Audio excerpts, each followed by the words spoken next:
most recently coming from Washington, D.C., playing with Bob Weir in the National Symphony Orchestra. He happens to just have a floating day, and I happen to be here for work, and one thing led to another. All of you spontaneous people showed up, and we're like, let's have a party.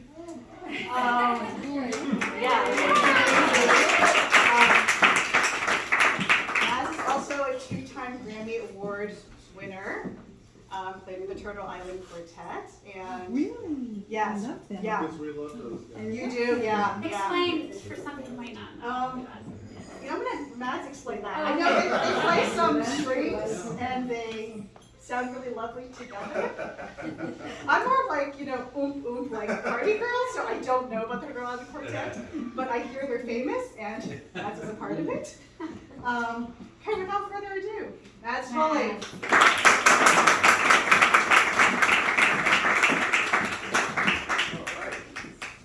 Here we go. Just hook this up here.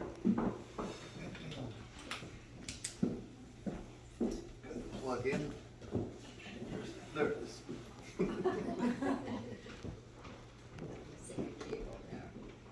I hope it's not too cold outside. It's nice out. It's nice, huh?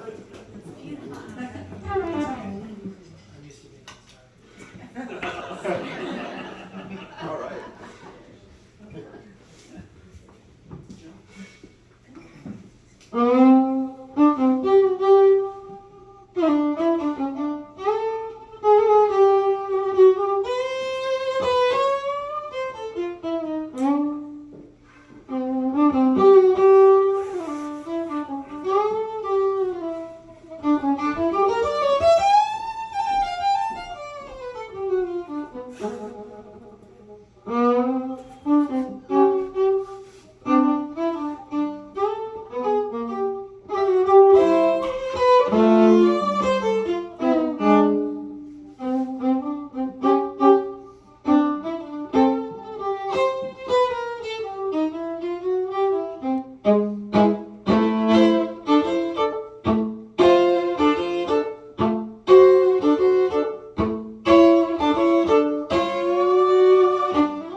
It's great to be here.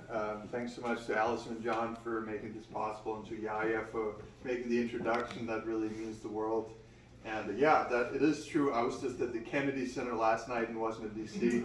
And we flew here. We were premiering a brand new piece with Bob Weir. It was basically playing 4 nights of symphony shows with the National Symphony and Bob Weir's band that I'm a part of. And so it was hell of a time. And it's great to be here now. I'm actually going to go, we're playing at Ronald McDonald House on Wednesday, and then I'm going to be playing in Delavan, Wisconsin on Friday. So I hear that they have like circus stuff there, Barnum, it should be interesting too. So it's like being on tour is such an adventure, and I love it. So it's great to be here tonight. And I started out with a piece I hope you recognize, Ain't Misbehavin' by Fats Waller. And I'm gonna kind of play you like I'm basically a one-man band tonight. This came out for me, the pandemic, essentially being stuck, sheltering in place. I had no places to play, all the venues were closed, all my friends didn't return my phone calls, and my band members didn't want to play, so I was like, let's make something happen out of kind of not very much. So started playing around neighborhoods in the Bay Area, in San Francisco where I live, and that's kind of how it started. And now I have these toys in front of me that I'm going to put to good use in this next song. That is a song by a great Argentinian composer and inventor of a whole style of music known as Nuevo Tango. His name was Astor Piazzolla, and this is called Liber Tango.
I feel I owe you a little bit of an explanation here.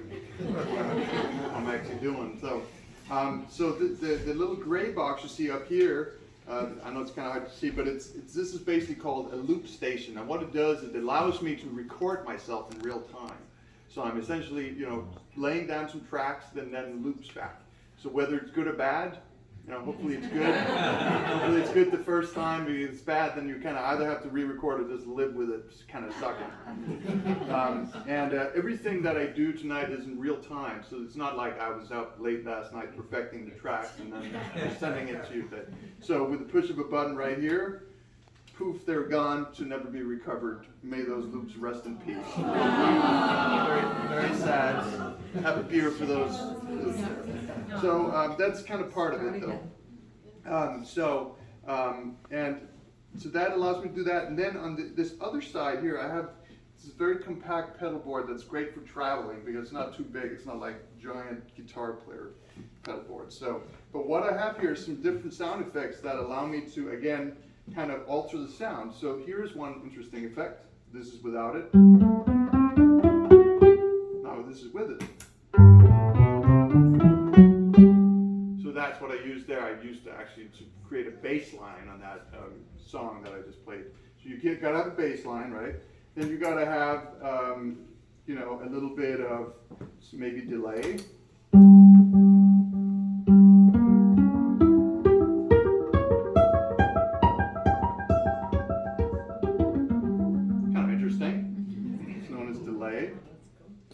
Then I have this one.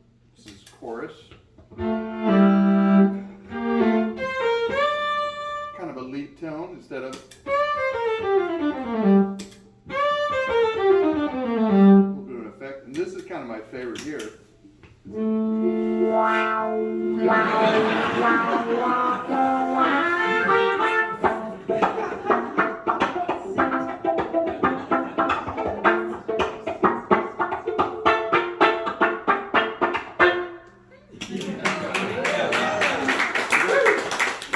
That's an envelope filter, a little bit similar to what Jimmy used back in the 60s, a wah-wah pedal. Yeah. However, you control it with his foot. I'm controlling this with my bow, meaning the harder I press down here, the more I get the effect. So, you'll hear all of that in this next one. I know there's a few people from Great Britain, so I'd like to play you a song from across the pond. This is a good British 90s pop music by The Verve. Great. Bittersweet Symphony.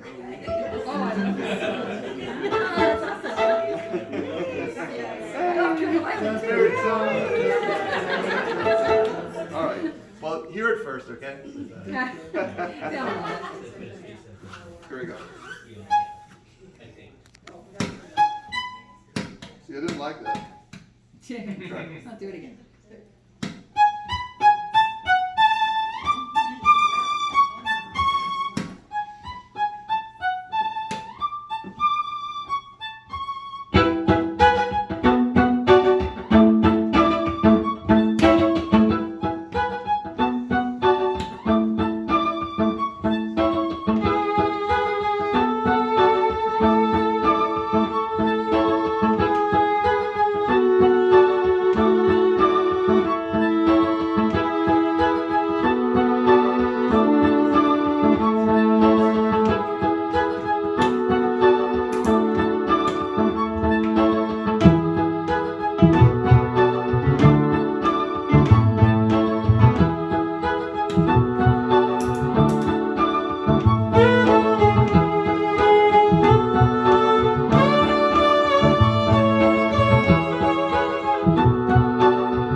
coming on that journey with me, you know.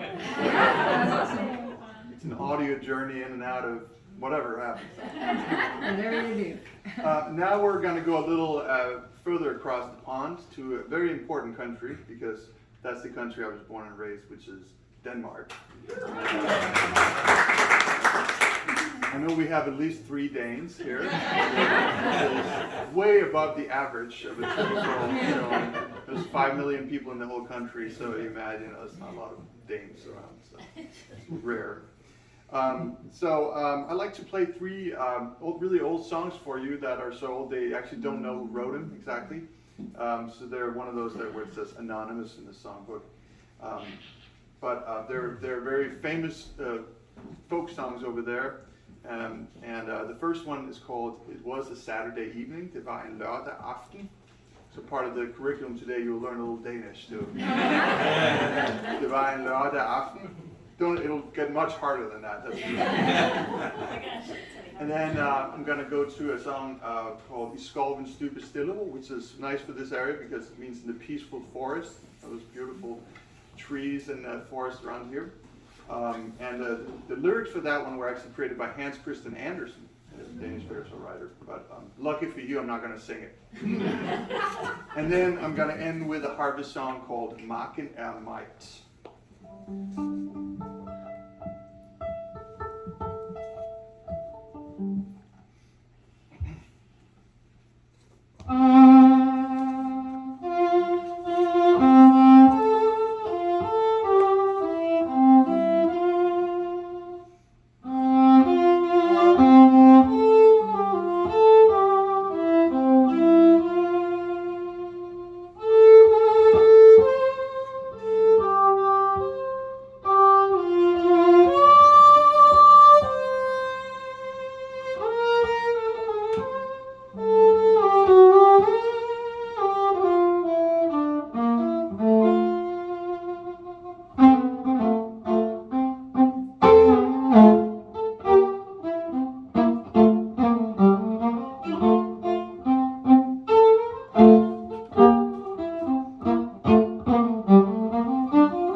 you, and Denmark thanks you.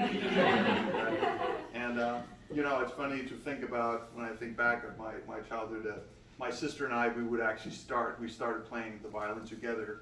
I was 6 years old, she was 5 years old, and we were, you know, did the Suzuki method growing up, classical, and but we did have a little bit of this folk tradition. So we would go out to we have the longest walking street in Northern Europe called Strøget in Copenhagen.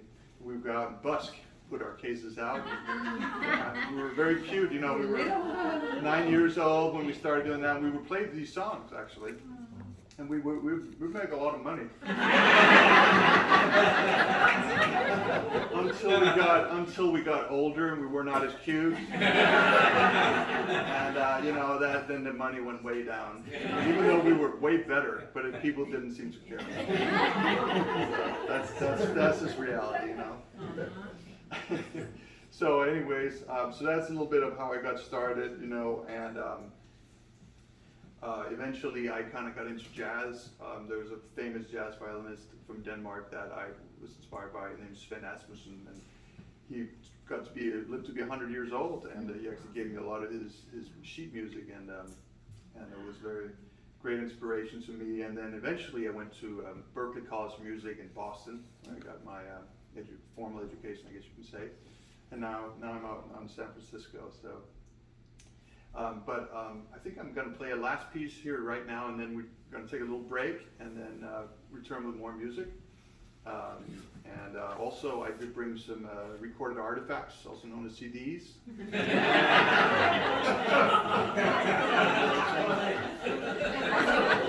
So, if you have, you know, a really old car, and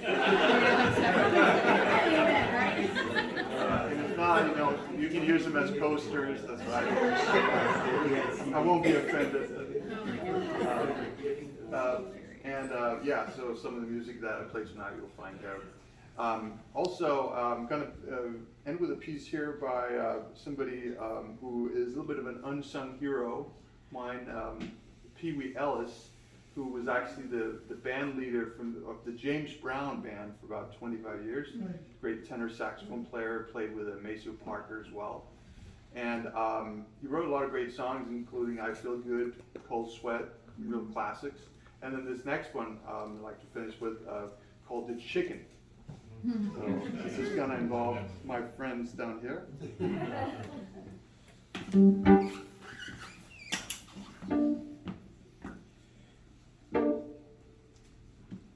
Okay, let's see. That's about right. Like that.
la, la.